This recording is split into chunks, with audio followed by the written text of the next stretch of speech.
Imagine standing on the surface of Mars. The sky is painted in a dusty orange hue, the winds howl across the barren landscape, and the temperature? A bone-chilling minus 60 degrees Celsius on average. This is Mars today, a planet that seems utterly lifeless. But what if I told you this wasn't always the case?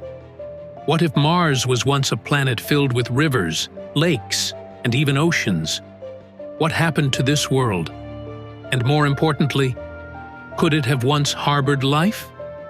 NASA's rovers, Curiosity, Perseverance, and Opportunity, have uncovered undeniable proof that liquid water once flowed across the Martian surface. From massive river channels to dried-up lake beds, these geological formations whisper stories of a world very different from the one we see today. But if water was once abundant, what went wrong? Billions of years ago, Mars had a thick atmosphere, rich with carbon dioxide, a perfect greenhouse effect keeping the planet warm. Scientists believe this allowed liquid water to persist on its surface. But here's where things take a dark turn. Unlike Earth, Mars lacked a strong magnetic field, and this was its downfall. The Sun, our life-giver, is also a relentless destroyer. Its solar winds, powerful streams of charged particles, slammed into Mars, stripping away its atmosphere over millions of years. Without an atmosphere to trap heat, temperatures plummeted, rivers froze, oceans evaporated, and Mars transformed into the cold desert we see today. But why didn't Mars have a strong magnetic field like Earth? The answer lies deep within its core. Mars is much smaller than Earth, and over time, its molten iron core cooled and solidified. The planet's magnetic dynamo, responsible for generating a protective magnetic field, shut down, leaving Mars defenseless against solar radiation. Could this be the fate of Earth one day? And if so, how can we prevent it? Now, here's where things get even more intriguing. Scientists believe Mars could have once supported microbial life. Think about it. Earth's earliest life forms evolved in water.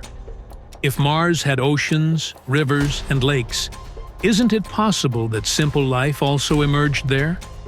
But without an atmosphere, life couldn't survive. Or could it?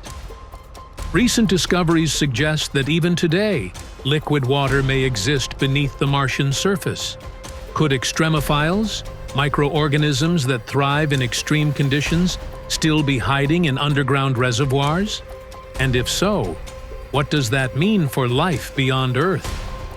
NASA's Perseverance rover is on a mission unlike any before it, searching for biosignatures, chemical traces left behind by ancient life. Meanwhile, ESA's ExoMars mission is set to drill deeper into the Martian soil, hoping to uncover organic molecules untouched for millions of years. And then there's China's Tianwen-1, bringing its own suite of instruments to the Red Planet. If even a single microbial fossil is found, it would change everything.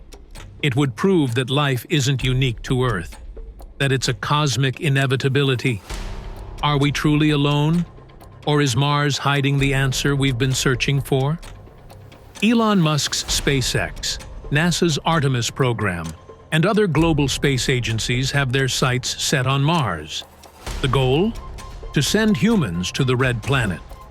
But the challenges are immense. Radiation, food supply, long-duration space travel.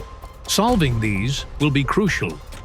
But if we succeed, Mars could become humanity's second home. Terraforming Mars is an even wilder concept. Could we bring back its lost atmosphere? Scientists have proposed ideas ranging from creating artificial magnetic shields to releasing greenhouse gases to warm the planet. But is this ethical? Should we manipulate another world for our survival? And what if something is still living beneath the surface? Mars is more than just a distant, dead world. It's a warning. A planet that had the right conditions for life and lost them. Could Earth suffer a similar fate if we don't protect our atmosphere? Studying Mars isn't just about curiosity. It's about survival. Mars is a story of what was and what could be. If life once thrived there, it challenges everything we know about our place in the universe.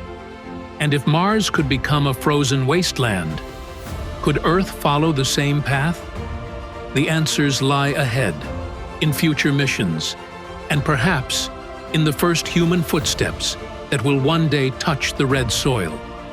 But until then, the question remains: did life ever exist on Mars? And if so, where did it go?